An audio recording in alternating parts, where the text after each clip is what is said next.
ما خبيش عليك، الموقف بتاع الزلزال بتاع امبارح ده يخض جدا جدا، لان فجأة الالارمز بتاعت كل الموبايلات اشتغلت، وفجأة لقيت مراتي بتجري بتقول لي هو البيت بيتهز كده ليه؟ ببص لقيت النجفة بترقص. فبصراحة موقف يخض جدا. فانت دايما بعد الشر لو حصل حاجة شبيهة لكده او حصل زلزال شبيه لكده، لازم الثلاث كلمات يبقوا في دماغك. بس قبل الثلاث كلمات دول، احنا ليه حسينا بالزلزال بتاع امبارح بالقوه دي مع انه اضعف شويه من زلزال 92؟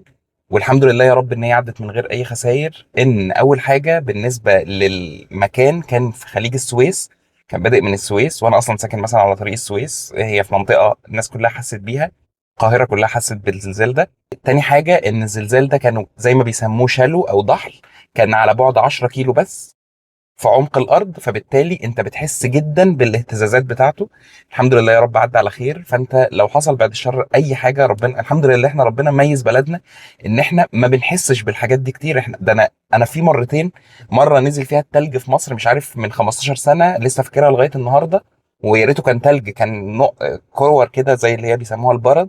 ومره لما حصل الزلزال اللي هو من فتره ده مش 92، زلزال حصل من قريب انا اصلا ما حسيتش بيه. فالحمد لله احنا ربنا كرمنا جدا ان احنا ما بنحسش بالحاجات دي. فدايما تخلي في دماغك ثلاث حاجات. اول حاجه او اول كلمه بيسموها دروب، كفر اند هولد. دروب انك بتقع على طول، انت بنفسك اللي بتنزل على الارض. كفر ان انت بتحتمي من اي حاجه بعد الشر ممكن تقع عليك، بان انت بتحمي راسك ورقبتك، بانك مثلا بتنزل تحت سفره، بتنزل تحت ترابيزه، تحت مكتب، تحت اي حاجه، او تبقى قريب من كنبه او ركنه مستحيل ان هي تقع عليك ان شاء الله. واخر حاجه هولد، انك بتتشبث بالحاجه اللي انت ماسك فيها عشان بعد الشر ما يحصلش اي وقعه او كده. ولو انت في الشارع في العربيه، هتدوس انتظار وهتركن وهتفضل في عربيتك، مش وهتبعد طبعا عن اعمده النور والحاجات دي، هتفضل في عربيتك لغايه لما تعدي على خير. ولو انت في الشارع مش في العربيه، طبعا تبعد نفس الكلام عن اي مصدر اناره، عمود نور او كده، وتخليك في زي ما بيسموها بحر الطريق.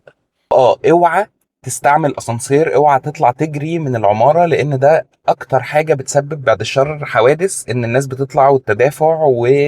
والاسانسير طبعا خطر جدا، واهم حاجه انك تتاكد بعديها ان مفيش اي تسريب غاز، مفيش اي مشكله في الكهرباء، مفيش اي حاجه خطر. وبس. سلام.